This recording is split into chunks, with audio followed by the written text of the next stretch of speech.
My name is Gerard Minack. I'm on the board of Morphic Asset Management, and I'm here to give you some thoughts on the outlook for the world over the next 12 to 18 months. I should say these are my thoughts, and the team at Morphic can at times disagree with me. So what can we say about the next 12 months? Well, the first thing is the world's going to start 2018 with the best head of steam we've seen for probably 6 or 7 years.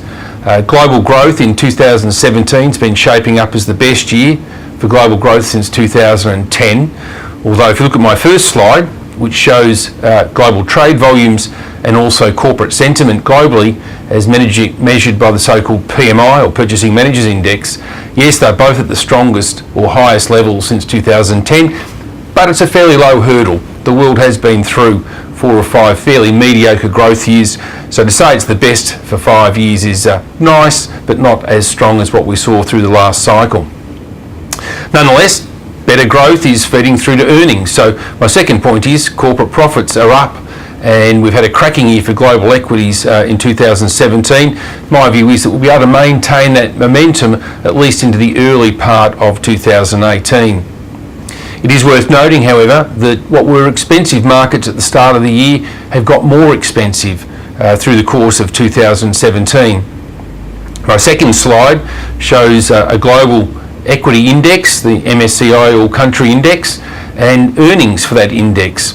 And as you can see, both of them have curled higher this year, but as you can also see, since the lows of late 2016, global equities are up over 40% at a time when earnings are up less than 20%. So yes, earnings have been supportive for equities this year, but the gains in the market have far outpaced those earnings.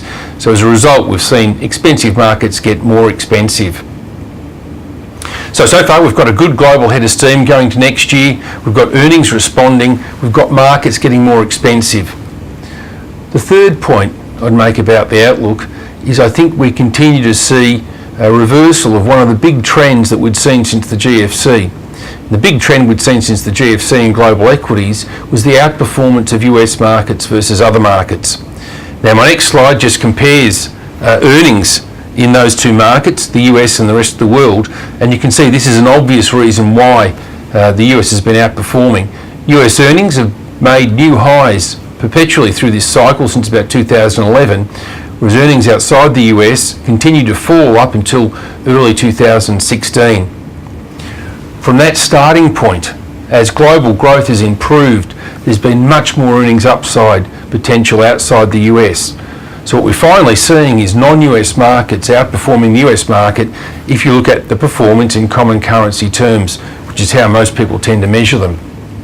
And my view is, while ever the global expansion remains fairly healthy, US will continue to underperform global equities.